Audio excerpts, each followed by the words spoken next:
जी हाँ, एक अवधारणा है कि कच्ची मिट्टी की तरह होता है एक छोटा सा बच्चा जिसे हम किसी भी आकार में ढाल सकते हैं, परंतु आज के तकनीकी युग में ये कहना शायद सही नहीं है, क्योंकि आजकल बच्चे जन्म नहीं ले रहे, डाउनलोड हो रहे हैं। और जब बच्चे डाउनलोड हो रहे हैं तो हमारे पेरेंट्स के पास और हमारे टीचर्स के पास उनके दिमाग रूपी लैपटॉप में इतना स्पेस होना चाहिए कि वो उस रॉ फाइल को डाउनलोड करके उसे MPU में कन्वर्ट करके उसे वायरस से प्रोटेक्ट करके फिर से समाज में अपलोड कर सके, जिससे कि समाज के लिए वो एक अच्छा उदाहरण बन सके। यंग इंडिया सक्सेस मंत्रा में हम अक्सर आपको कुछ ऐसे टिप्स देते हैं, हमारे उन यंग इंडियंस को टिप्स देते हैं जो कि लगातार मेहनत कर रहे हैं, अपनी छोटी छोटी आंखों में बड़े बड़े सपने लेकर वो लगातार मेहनत कर रहे हैं, परंतु उन्हें सही दिशा नहीं मिल पाती। हम प्रयास करेंगे उन सब यंग इंडियंस को सही दिशा देने की, सही दशा देने की, जिससे कि वो अपने भविष्य को संवार सकें। जी हाँ, आज के हमारे इस कार्यक्रम में हमारे साथ डॉक्टर प्रीति शर्मा है। जी हाँ, डॉक्टर प्रीति शर्मा, बिल्कुल सही आप सुन रहे हैं। डॉक्टर प्रीति शर्मा स्पोर्ट्स एजुकेशन के बारे में बात करने जा रही हैं, क्योंकि डॉक्टर प्रीति शर्मा खुद बहुत से अच्छे मतलब स्पोर्ट्स के बारे में बात करती हैं। इनके अगर एजुकेशन की बात करें तो डॉक्टर प्रीति शर्मा एक्स सेक्रेटरी रह चुकी हैं स्पोर्ट्स बोर्ड की। डॉक्टर प्रीति शर्मा करंटली असिस्टेंट डायरेक्टर हैं फिजिकल एजुकेशन की। और इसके अलावा डॉक्टर प्रीति शर्मा क्या कर रही हैं, उन्होंने क्या क्या किया है, वो हम उनसे जानेंगे। लेकिन सबसे पहले हम हमारे स्टूडियो में यंग इंडिया सक्सेस मंत्रा में आज डॉक्टर प्रीति शर्मा का स्वागत करते हैं। बहुत बहुत स्वागत है ma'am. Thank you so much, thank you for calling me here. जी मैम, एजुकेशन में जाना था आपको, आपने पढ़ाई की, लेकिन क्यों चुना स्पोर्ट्स एजुकेशन? बिल्कुल सीधा सवाल। सीधा सवाल है पर जवाब इतना सीधा नहीं है। देखिए क्या हुआ कि जब भी हम यूजुअली हर पेरेंट्स हर बच्चे के साथ ये होता है कि हम जब क्लास 10th में होते हैं तो हमारे पे किसी भी बच्चे पे सबसे पहला जो प्रेशर पड़ता है वो है सब्जेक्ट चुनने का प्रेशर पड़ता है कि साइंस पढ़ें, कॉमर्स पढ़ें, आर्ट्स पढ़ें या किस सब्जेक्ट के बारे में पढ़ाई की जाए, फ्यूचर किस पे होगा। गिरते पड़ते हम सब्जेक्ट सेलेक्ट कर लेते हैं और उसी तरीके से सब्जेक्ट मैंने भी साइंस पढ़ा। और साइंस लेके तब मेरे दिमाग में ये था, क्योंकि वही 2-3 चीज़ें हुआ करती थी, एक डॉक्टर बन जाइए, एक इंजीनियर बन जाइए। पर मैं साइंस के साथ साथ खेला भी करती थी। वॉलीबॉल का मौका मिला तो वॉलीबॉल खेल दिए, मतलब जो क्लास फ्री मिली हमें, जैसे ही मौका मिला हम ग्राउंड में उतर लिए। तो साइंस और प्लस स्पोर्ट्स साथ साथ चल रहा था। अगेन मतलब बात जब थोड़ी आगे बढ़ी, पेरेंट्स का प्रेशर पड़ा और करियर चुनने की बात आई कि क्लास 12th के बाद अब आपको क्या करना है, MBBS का पेपर देना है, IT का करना है या क्या करना है।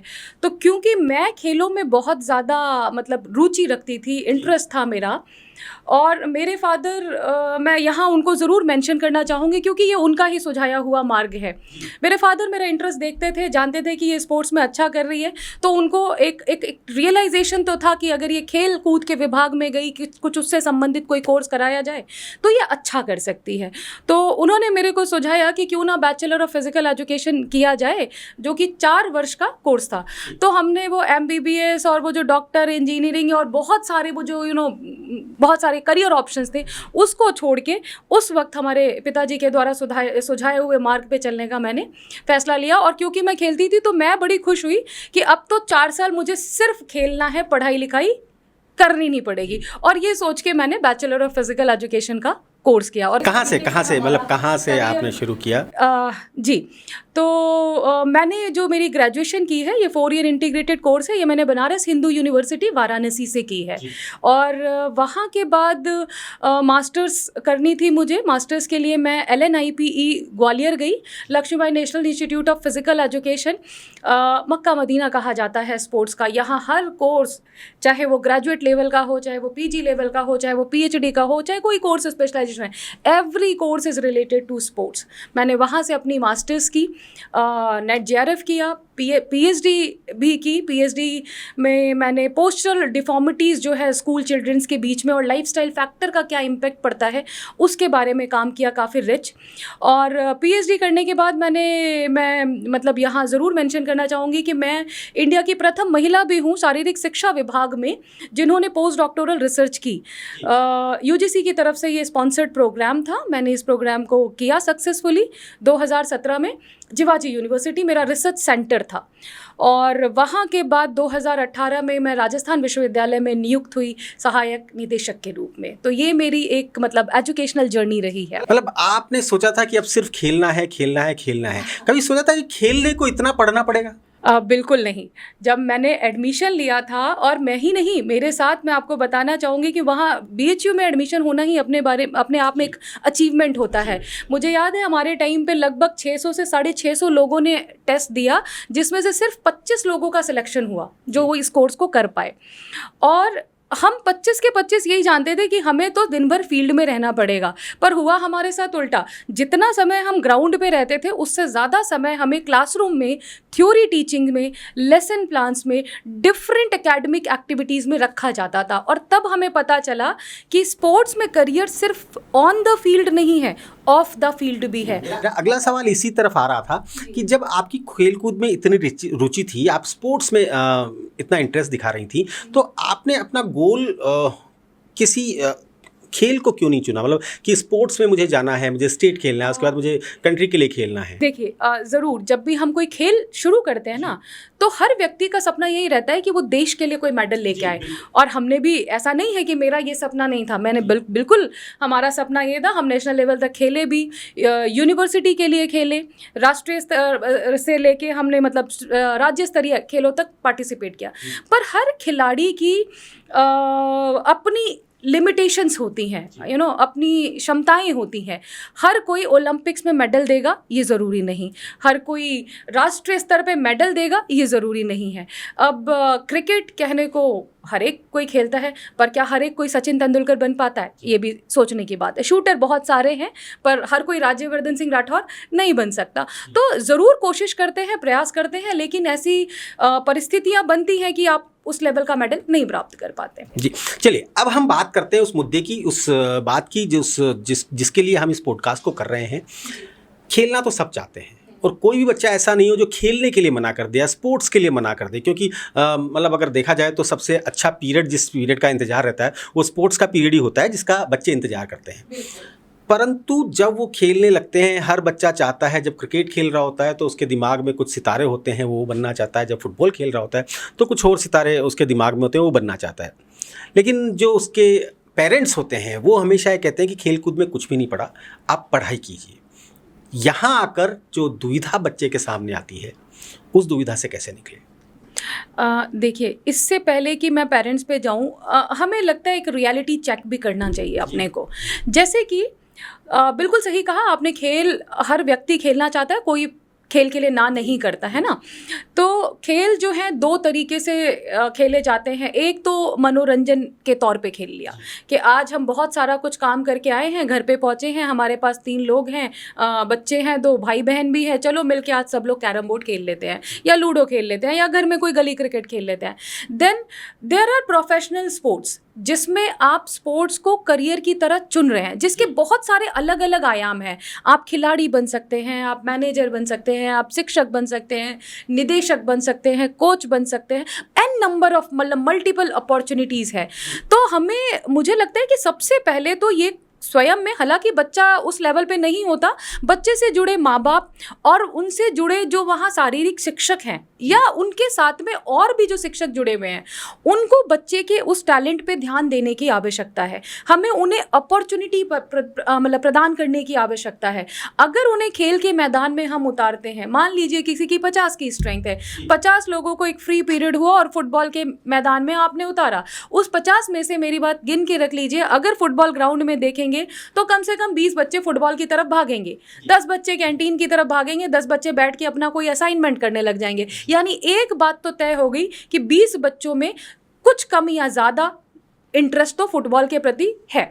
अब वहाँ से शुरू हो जाती है जिम्मेदारी वहाँ के शारीरिक शिक्षक की, कि वो उस 20 में से आइडेंटिफाई करे कि कौन से ऐसे बच्चे हैं जिनको ट्रेनिंग दी जा सकती है। अच्छा, ट्रेनिंग में भी डिफरेंट लेवल ऑफ ट्रेनिंग्स होती है जिसमें ये आइडेंटिफिकेशन होता है। आप किसी को 6 महीने खिला के ये नहीं कह सकते कि फुटबॉलर बहुत अच्छा होगा। देयर आर मैनी केसेस जो एथलीट बहुत अच्छे थे बाद में हॉकी प्लेयर हो गए, या हॉकी प्लेयर बहुत अच्छे थे बाद में फुटबॉलर हो गए। मतलब गेम भी स्विच ओवर हो जाता है, ट्रेनिंग के ऊपर निर्भर करती हैं बातें, तो ऐसा रहता है। तो कहाँ से मतलब रास्ता कहाँ से चुनना है? 10th किसी ने पास कर ली, वो चाहता है कि 10th तो मैंने कैसे जैसे पास कर ली या कर ली, ठीक है, पढ़ाई में भी ठीक है, लेकिन मुझे अब जाना स्पोर्ट्स की तरफ है, मुझे फुटबॉलर बनना है अच्छा, या मुझे बैडमिंटन खेलनी है, या मुझे शूटिंग करनी है, अब उसे क्या करना चाहिए? अगेन देखिए, मैंने जैसा कहा कि स्कूलों में ही ये तय हो जाता है। हम हमेशा जो चॉइसेस बनाते हैं ना करियर की, वो कहीं ना कहीं हम 12वीं आते आते मानसिक तौर पे हम तैयार होते हैं, एज पेरेंट्स भी तैयार होते हैं और एज किड्स भी हम तैयार रहते हैं। जैसे मैंने अपना ही आपको एग्जाम्पल दिया कि 12वीं में मुझे पता था कि मुझे अपना स्पोर्ट्स में करियर बनाना है, माई पेरेंट्स न्यू कि मुझे इसको स्पोर्ट्स में करियर बनाना है। उसी तरीके से जब आपका बच्चा 9वीं में है, 6ठी में है, 7वीं में है, जब आपके पास टाइम है अप टू 12th, जब वो फील्ड में उतर रहा है, तो एज शिक्षक आप टीचर्स और अच्छा इसमें क्या है ना, टीचर और पेरेंट्स के कोलैबोरेशन का बड़ा एक रहता है, या जिस इंस्टीट्यूट में वो पढ़ाई कर रहा है उनका आपसी तालमेल होना बहुत ज़रूरी है। Children should not be neglected. Parents को बहुत ध्यान देने की आवश्यकता है कि उनका बच्चा किस स्किल में कितना बेहतर कर रहा है। अगर कोई बच्चा अच्छा खेल रहा है तो पेरेंट्स को ये चाहिए कि स्कूलों के अलावा भी, जैसे वो हम करते थे ना, फिजिक्स में टफ है बच्चे का और उसका इंटरेस्ट अच्छा है तो हमने फिजिक्स का एक्स्ट्रा कोचिंग लगा दिया, तो वैसा ही हम खेलों में भी कर सकते हैं कि अगर अच्छा फुटबॉल खेल रहा है हम फुटबॉल की एकेडमी में उसका नाम करा दें, है ना, ओपन टूर्नामेंट्स हो रहे हैं उसमें पार्टिसिपेशन कराएं। तो जब हम ऐसे काम कराते हैं तो उससे हमें टैलेंट का, उसके इंटरेस्ट का, इन चीज़ों का पता लगता है। द मोमेंट यू रियलाइज और आपको लेवल्स पता चल जाते हैं। क्या होता है, खेलों में भी कॉम्पिटिशन्स में अंडर 17, अंडर 19 इतने वेरिएशंस है टूर्नामेंट में कि बाय 18 और 17 the child arrives to the class 12th, आपको रियलाइजेशन हो जाएगा कि उसका कितना अच्छा करियर हो सकता है। अब क्योंकि हम बार बार करियर कह रहे हैं ना, तो करियर में आपने एक सवाल भी पूछा कि आपने ओलंपिक्स या आपने मेडल को इस तरीके का प्राप्त नहीं किया। ट्रू। तो बात यह है कि जब आप 12th तक आए तो आपको ये रियलाइजेशन हो जाता है कि स्पोर्ट्स में वो करियर ऑन द फील्ड बनाना चाह रहा है या ऑफ द फील्ड बनाना चाह रहा है, वो शिक्षक बनना चाह रहा है या प्रशिक्षक बनना चाह रहा है, खिलाड़ी बनना चाह रहा है या खिलाड़ियों को खिलाना चाह रहा है, अंपायरिंग, रेफरीज, बहुत अपॉर्चुनिटीज़ हैं स्पोर्ट्स में। और अब जो आजकल का लेटेस्ट अगर मैं बात करूं, आजकल तो इतने कोर्सेज अवेलेबल हैं एआई से रिलेटेड, डेटा एनालिसिस से रिलेशन में, स्पोर्ट्स मैनेजमेंट में, MBAs, n number abundance of opportunities है। और ये 12th तक बिल्कुल तय हो जाता है कि वो खिलाड़ी बनेगा कि खिलाड़ियों से संबंधित किसी प्रकार का कोर्स करके उसमें अपना करियर बनाएगा, खिलाड़ी बनेगा या खिलाड़ियों का खिलाड़ी बनेगा। हाँ, बिल्कुल बिल्कुल जी। टीवी कमेंट्री भी कर सकते हैं आप, रेडियो कमेंट्री भी कर सकते हैं, बहुत सारी चीज़ें हैं जो कि आप स्पोर्ट्स की एजुकेशन को करने के बाद कर सकते हैं। एक और दिक्कत जो मैं समझ सकता हूँ या जो आज के बच्चे समझते हैं वो ये है कि स्पोर्ट्स में भी ऐसा नहीं है कि आपने खेलना शुरू किया, खेलने के बाद में आपका जल्दी जल्दी सिलेक्शंस हो गए और जल्दी जल्दी आप राष्ट्रीय टीम के लिए खेलने लगे या किसी बड़े टूर्नामेंट्स को खेल लेते हैं। उसमें भी कंपटीशन बहुत है। कई बार बच्चों के साथ होता है कि वो पूरे मन के साथ खेलते हैं, पूरे मन के साथ वो अपनी मेहनत करते हैं, परंतु किसी कारण से उन्हें कोई बड़ा टीम नहीं मिल पाती, बड़े टूर्नामेंट्स नहीं मिल पाते, और दूसरी तरफ वो पढ़ाई भी छोड़ चुके होते हैं, मतलब पढ़ाई की तरफ उनका ध्यान कम जाता है। ऐसे समय पर ग्रेजुएशन के बाद जब उन्हें देखते हैं कि इधर परसेंटेज अच्छी नहीं आई, उधर मेरी टीम में सिलेक्शन नहीं हुआ, उस समय पर वो क्या करे? उस समय उसके पास सिवाय घर वालों के ताने सुनने के और कुछ नहीं बचता।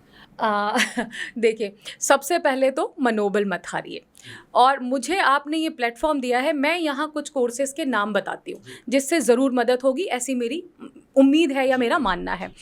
आप एक बार अगर 12वीं तक खेल रहे हैं और उसके आगे आपने बहुत, या आपने मान लीजिए ग्रेजुएशन भी कर लिया, आपने BA किया, BA करते करते आप यहाँ SMS स्टेडियम से खेल रहे हैं, आपका एथलेटिक्स में अच्छा परफॉर्मेंस है, समहाउ, ये हमेशा ऐसा नहीं है कि मतलब कई बार तो अनफेयर जजमेंट्स हो जाते हैं, कुछ अनसीन रीजंस हो जाते हैं, आपका परफॉर्मेंस ही उस स्तर का नहीं है, लेकिन आपने खेलों के प्रति अपना समय दिया और उस वजह से आप मेन जो आप पढ़ाई या जो भी आप देखना चाह रहे थे उस हिसाब से नहीं हो पाया। तो क्या कोर्सेज आपके लिए हैं? सबसे पहले तो फिजिकल एजुकेशन, शारीरिक शिक्षा। शारीरिक शिक्षा क्या है कि अंडर ग्रेजुएट कोर्सेज देती है। अंडर ग्रेजुएट कोर्सेज जैसे bachelor of physical education BPE या BPEd। BPEd जो है वो कई देश के इंस्टीट्यूट 4-4 साल के कोर्सेज अवेलेबल कराती हैं। उसके अलावा 2 ईयर का कोर्स भी ये अवेलेबल है। जैसे राजस्थान विश्वविद्यालय में ही BPEd जो है, ग्रेजुएट स्टूडेंट्स जिन्होंने ग्रेजुएट तक तो खेला है और अब उसके आगे करियर क्या बनाए इसे हम बीएड की से तुलना कर सकते हैं, जैसे बीएड। बिल्कुल बीएड की तरीके से ही ये तुलनात्मक है कि बीएड आप किसी ज्योग्राफी, हिस्ट्री, सोशियोलॉजी में करेंगे, आप बीएड यहाँ शारीरिक शिक्षा में करेंगे, तो उससे आपका अपॉइंटमेंट जो है किसी भी स्कूल में TGT या PGT के तौर पे आसानी से हो जाएगा। आप PE टीचर या फिजिकल एजुकेशन टीचर्स देखे जा सकते हैं। इसके अलावा आपने मान लीजिए कि और आगे आपको ग्रेजुएशन तक पढ़ाई की और आपको BPEd MPEd करने का मन नहीं है। MPEd is extension of BPEd, post graduate course है, मास्टर ऑफ फिजिकल एजुकेशन। उसके बाद आप PhD कर सकते हैं। PhD करने के बाद या मास्टर्स करने के बाद साइंस के कई सारे कोर्सेज हैं, स्पोर्ट्स मैनेजमेंट के कई सारे कोर्सेज हैं, डिप्लोमाज हैं, स्पोर्ट्स जर्नलिज्म बड़ा पॉपुलर आजकल हो रहा है, योग के कोर्सेज हैं, सर्टिफिकेट कोर्सेज हैं डिफरेंट गेम्स में, NIS के कोर्सेज हैं। ये कोई साल भर का कोर्स है, कोई 6 महीने का कोर्स है, कोई 2 साल का कोर्स है। इन कोर्सेज को अगर आप एक्सप्लोर करें, जिसमें बहुत सारे इंस्टीट्यूट्स जो हैं वो कोर्सेज ऑफर कर रहे हैं, there are many online free of cost courses available, जिसको आप करके खुद की एकेडमीज भी डाल सकते हैं। मतलब अगर मैं पूछना चाहूँ, जो जैसा कि मुझे समझ में आ रहा है, जैसे आप बता रहे हैं, जो कि मुझे इस एपिसोड को शुरू करने से पहले नहीं समझ आ रहा था, वो मैं आज समझ पा रहा हूँ कि जनरल एकेडमिक क्वालिफिकेशन बढ़ाने की बजाय अगर आप स्पोर्ट्स वाली या फिजिकल ट्रेनिंग वाली क्वालिफिकेशन बढ़ाते हैं तो आपके रास्ते और ज़्यादा खुल जाते हैं। जनरली BA, BCom और BSc जो करते हैं उनसे बेहतर आई वुड से कि आपको श्योर शॉट। देखिए, एक चीज़ मैं तय यहाँ इस मंच से ज़रूर कहना चाहूँगी कि यदि आपने सिंसियरली शारीरिक शिक्षा विभाग से संबंधित या खेलों से संबंधित साल भर भी दिया है, 6 महीना भी दिया है, तो you will not be empty stomach. आप खाली पेट कभी नहीं रहेंगे, खाली हाथ खाली जेब कभी नहीं रहेंगे। तो मतलब हम उस कहावत को बदल दें आज, कि जो कहा करते थे कि पढ़ोगे लिखोगे बनोगे नवाब, खेलोगे कूदोगे तो होंगे खराब। इसे हम यूँ कह सकते हैं कि पढ़ोगे लिखोगे तो बनोगे नवाब और खेलोगे कूदोगे तो पूरे होंगे ख्वाब। मैं तो ये कहूँगी कि देखिए, खेल कूद के मैं तो नवाब बन के आपके पास बैठी हुई हूँ। तो ये है। अब एक और समस्या ये है, क्योंकि सरकारी अगर जॉब की बात करें या प्राइवेट जॉब की बात करें तो भ्रष्टाचार बहुत है। बहुत सारी प्रतिभाएं ऐसी हैं जो करप्शन के कारण ना तो खेल पाती हैं, ना उन्हें जॉब मिल पाती है, और वो अपने जो सपने हैं, उन्हें जो छोटी छोटी आंखों में बड़े बड़े सपने लेकर वो फील्ड पर मेहनत कर रहे होते हैं, सुबह पसीना बहा रहे होते हैं, वो जब उन्हें टूटते हुए नज़र आते हैं तो उसके बाद उन एक के साथ ना जाने कितने बच्चे जो हैं अपने रैकेट्स को फेंक देते हैं, ना जाने कितने बच्चे अपने जूतों को उठा के फेंक देते हैं और करने लगते हैं पढ़ाई, किसी सरकारी नौकरी की तैयारी। बड़ा ही गंभीर सवाल है और काफ़ी हद तक सत्य भी है। लेकिन मुझे लगता है कि मैंने जैसा कहा, देखिए, सबसे पहली बात तो हाँ, 2-3 चीज़ें हैं जिस पे हमें ध्यान देने की ज़रूरत है। एक तो हम खिलाड़ी हैं, हम हारते नहीं, हम गिरते हैं, मैदान पे झुकते हैं, वापस उठते हैं, घुटने साफ करते हैं, हाथ पैर पोछे और वापस लग गए, लक्ष्य की ओर बढ़ गए। तो पहली चीज़, अगेन, हारना नहीं है, झुकना नहीं है। दूसरी चीज़, आप गिर के उठे, अब आपको आगे का लक्ष्य तय करना है कि आप करियर किस तरीके से बनाना चाह रहे हैं। भ्रष्टाचार की जहाँ तक अगर मैं खेलों में बात करूँ, हाँ, ऑफ कोर्स न्यूज़ में बहुत कुछ देखने को मिलता है, कई बार हम on the field, of the field भी देखते हैं। हमें इन चीज़ों पे नीतियों में बदलाव, जिसमें मुझे लगता है हमारे सरकारी तंत्र का बहुत बड़ा रोल है। एज एन एडमिनिस्ट्रेटर, जो जैसे मान लीजिए मैं इंस्टीट्यूट में हूँ, यूनिवर्सिटी में हूँ, तो एक मेरी बड़ी नैतिक जिम्मेदारी है। इसके अलावा हम खिलाड़ियों को भी कहीं ना कहीं रिस्पॉन्सिबिलिटी लेने की ज़रूरत है। जो हायरिंग इंस्टीट्यूट्स हैं, जो रिक्रूटमेंट प्रोसेस कर रहे हैं, उनको एक्स्ट्रा रिस्पॉन्सिबल, एक्स्ट्रा सख्त होने की आवश्यकता है और इन चीज़ों को रोकने की ज़रूरत है। पर मुझे ऐसा लगता है, मैं बार बार कहती हूँ कि हो सकता है आपके सपने बहुत बड़े रहे हों और आप उस दिशा में ना पहुँच पाए हों। इससे आप मनोबल ना तोड़ें। आपको एक फील्ड नहीं मिली, उसी फील्ड में उसी से संबंधित बहुत सारी अपॉर्चुनिटीज़ हैं। आप थोड़ा सा होराइजन खोलें और उस पहले तो उस भ्रष्टाचार का हिस्सा ना बने, जहां आपको मौका लगता है उसको करेक्ट करें, और करेक्ट नहीं भी हो पाया तो ठीक है, आप अपने लक्ष्य की ओर एक सार एक तार चलते रहिए, बढ़ते रहिए, ज़रूर आप बेहतर करेंगे। जी हाँ, बहुत सी ऐसी कहानियां हैं जिन्हें अगर आप पढ़ेंगे, आप ही की फील्ड की, आपके स्पोर्ट्स की, बहुत सी ऐसी कहानियां हैं जिसमें लोग कई बार असफल होकर फिर एक दिन सफल होते हैं और उस समय पर दुनिया उन्हें सलाम करती है। क्योंकि याद रखिए, सबसे बड़ा मोटिवेशन वो अपमान के वो शब्द होते हैं जो किसी ने आपसे कहे थे और ये कहे थे कि आप नहीं कर सकते, लेकिन एक दिन आप अपने नर्व्स को कंट्रोल में रखकर उसे कर दिखाते हैं और बताते हैं कि हाँ, मैं ये कर सकता हूँ। स्पोर्ट्स में तो इस चीज़ की बहुत ज़्यादा ज़रूरत है, जज्बे की बहुत ज़्यादा ज़रूरत है।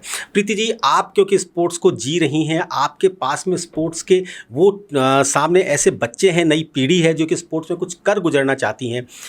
ये सरकारी बात को अगर हम एक बार छोड़ दें, भ्रष्टाचार वाली बात को, प्राइवेट अगर हम देखा जाए, जैसे कि कबड्डी के बारे में कभी कहा था, कबड्डी ठीक है, एक गेम है, उसमें ज़्यादा आप एशियाड तक जा सकते हैं, परंतु उसके बाद जब कबड्डी लीग शुरू हुई तो आप देख सकते हैं कितने सारे इस तरह से और कहाँ पे अपॉर्चुनिटीज़ हैं कि आप बच्चा अगर सरकारी जॉब ना भी मिले, भ्रष्टाचार से तंग आके ना भी मिले, तो और क्या कर सकता है? देखिए, सरकारी संस्थान में हमारे पास बड़ी लिमिटेड जॉब्स हैं, जैसे कि स्कूलों में बीपीएड एमपीएड करने के बाद आप स्कूलों में टीजीटी पीजीटी लग जाते हैं।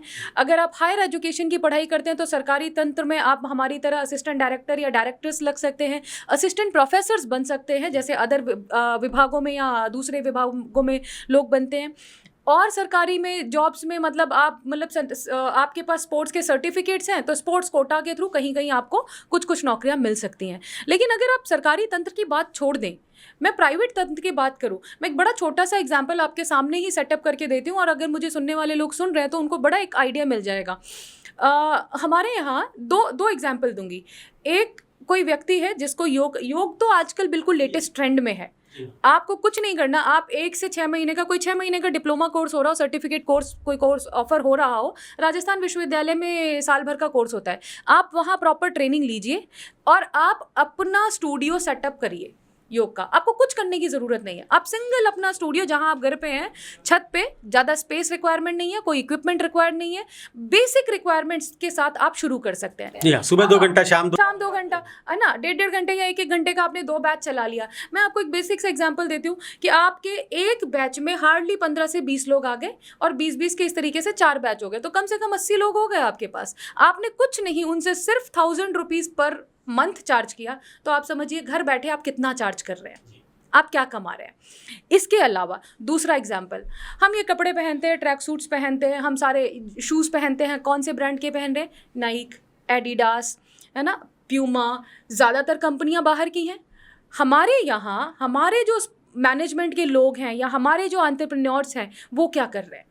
क्या हम उस तरफ ध्यान दे रहे हैं? क्या, है ना, कितना बड़ा sports industry is a booming industry इस टाइम, मतलब करोड़ों का, इसका लाखों अरबों का मतलब वो है बजट।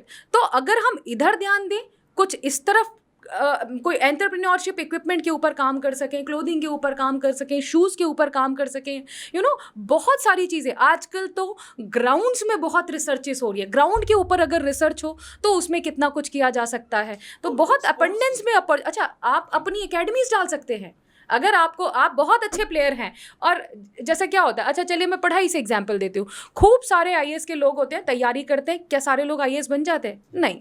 उसमें से कुछ लोग क्या करते हैं, अपना आईएएस का इंस्टीट्यूट खोल देते हैं and they are doing better than the IAS, उससे कर। ऐसे ही स्पोर्ट्स में भी बहुत अच्छे प्लेयर्स नहीं हुए, लेकिन वो बहुत अच्छे प्लेयर्स बना रहे हैं। किसका है? एकेडमीज का रोल है ये बेसिकली।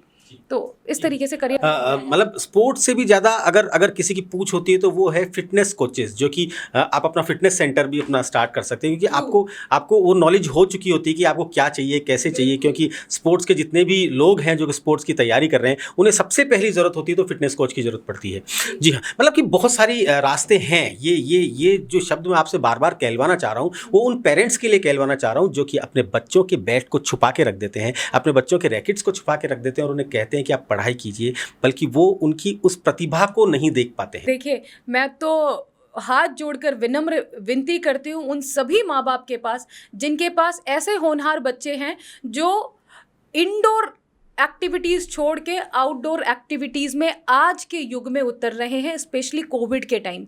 उन बच्चों को मैदानों में उतरने दीजिए। आप उन बच्चों को नहीं रोक रहे, आप स्वयं को रोक रहे हैं। वो बच्चे जब मैदान में उतरेंगे ना तो सिर्फ वो स्वस्थ होंगे, आज देखिए आज सरकार कितनी सारी नीतियां ला रही है, फिट इंडिया मूवमेंट है, स्किपिंग चैलेंज है, खेलो इंडिया है, कितनी सारी गवर्नमेंट की पॉलिसीज हैं। आप सरप्राइज्ड होंगे, नेशनल एजुकेशन पॉलिसी 20 जो आई है, जो गवर्नमेंट की पॉलिसी है एजुकेशन से रिलेटेड, उन्होंने स्पोर्ट्स और उससे रिलेटेड सभी एजुकेशन की सेगमेंट को इंक्लूसिव बनाया है। यानी पहले ऐसे ये कहने का मेरा तात्पर्य ये है कि पहले खेलों को ना ऐसे एक्स्ट्रा करिकुलर सब्जेक्ट देखा जाता था कि है ना, मतलब अगर 8 क्लास है और उसमें कुछ नहीं हो रहा तो 7वां क्लास जो है या 8th क्लास को स्पोर्ट्स का बना दो, उसमें कुछ नहीं होना क्योंकि करियर नहीं होना, लोगों की ये धारणा थी। अभी ये बदली है, सरकार की नीतियाँ बदली हैं, सरकार की तरफ से सपोर्ट मिल रहा है। आप सोचिए जो बच्चे मेडल विनर्स हैं वो किसी भी स्तर पे हैं, हमारे जैसे विश्वविद्यालय भी मेडलिस्ट विनर्स को एक्स्ट्रा बेनिफिट्स देते हैं एडमिशन के। राजस्थान विश्वविद्यालय में मैं कोट करती हूँ एक एग्जांपल के तौर पे, हमारे यहाँ एडमिशन में जब प्रोसेस प्रक्रिया शुरू होती है तो एडमिशन का कट ऑफ 90-95 प्लस जाता है, इससे ऊपर भी जाता है कुछ कोर्सेज। लेकिन वहीं कहीं कोई स्पोर्ट्स का खेला हुआ राष्ट्रीय स्तर का बच्चा आ गया हमारे पास SGFI, उसको ओवर एंड अबव एडमिशन देते हैं, चाहे वो 55% का बच्चा हो। ओवर अगर 20 सीटें किसी कोर्स में है, 120 सीटें हैं तो उसके लिए 121वीं सीट बनाई जाती है। इतना खेलों का महत्वपूर्ण है, मतलब आज है इसके इम्पोर्टेंस। जी, आप बहुत अच्छे से मोटिवेट कर रही हैं हमारे दर्शकों को, परंतु और मैं नहीं चाहता किसी तरह की नेगेटिव बात करना, परंतु क्योंकि सारी चीज़ें सामने आनी जरूरी है, उन लोगों का क्या करें जो फर्जी सर्टिफिकेट लेते हैं और जो मैदान में पसीना बहा रहे बच्चे हैं, उनके उन पसीने को पर वो पानी फेर देते हैं। देखिए, और ये एक दिन की नहीं, रोज की घटनाएं हैं, आप पढ़ सकती हैं। बिल्कुल आजकल खूब मैं देख रही हूँ, अलग अलग सेगमेंट्स अलग अलग सेक्टर्स में मिल रही हैं जॉब्स में। देखिए इसके पीछे अगेन मैं फिर से वही करूँगी कि 2-3 बातें हैं जो हमें देखने की। एक तो हम उन बच्चों पे प्रेशर बहुत है, जॉब पाने का प्रेशर है ना, जॉब पाने के प्रेशर में वो कुछ भी उल्टा सीधा करने को तैयार है। अच्छे खिलाड़ी हैं चाहे नहीं है, उनको सर्टिफिकेट चाहिए। गवर्नमेंट ने बड़ी अच्छी नीति दी है कि खेलों में अच्छा सर्टिफिकेट लेके आओगे तो तुम्हारी नौकरी पक्की।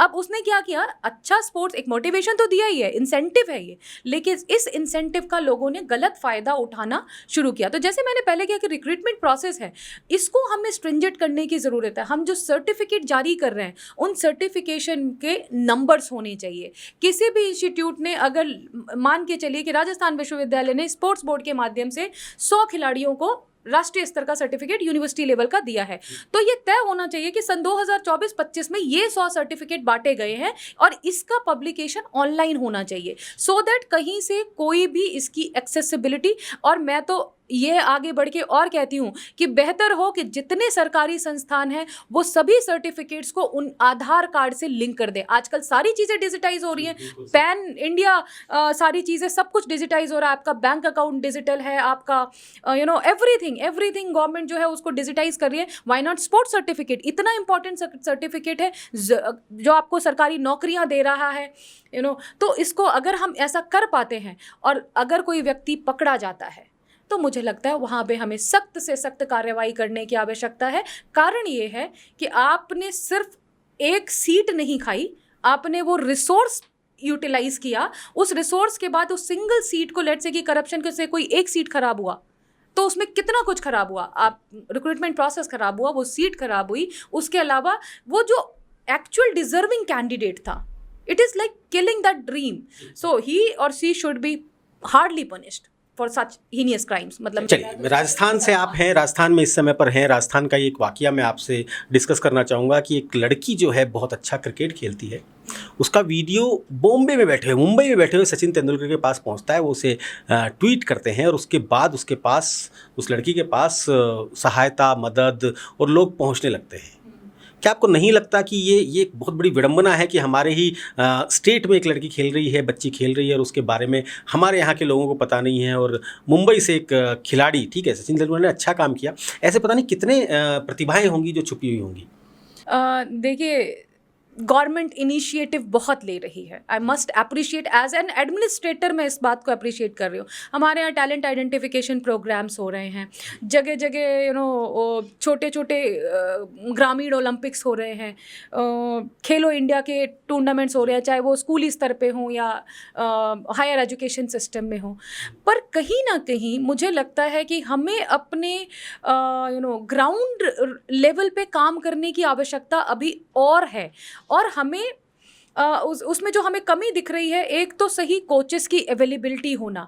आप टैलेंट तो आइडेंटिफाई करना चाह रहे हैं, आप चाहते हैं कि स्कूल में ये तय कर दें कि कौन सा हॉकी का प्लेयर है, कौन सा फुटबॉल का प्लेयर है, कौन सा क्रिकेटर का, लेकिन आप उसमें ड्यूटी किसकी लगा रहे हैं? आपने एक मैथ्स के टीचर की ड्यूटी लगा दी कि भाई देखो इसमें सबसे अच्छा कौन खेला, आप बताइए। अब उन्होंने ज़्यादा नंबर गोल वाले के या ज़्यादा रन बनाने वालों को तो उन्होंने नंबर दे दिए, पर उनको टेक्निक का आइडिया नहीं है, उनको फाउल्स का पता नहीं है, तो उन्होंने जिसको सेलेक्ट किया कहीं ना कहीं उसमें थोड़ी बहुत जो है वो गड़बड़ियां हुई। तो ग्राउंड पे हमें ज़्यादा ध्यान देने की ज़रूरत है। ग्रास रूट लेवल पे काम हम जितना बेहतर करेंगे उतना ही अच्छा हमारा रिजल्ट आएगा हायर एजुकेशन सिस्टम में भी।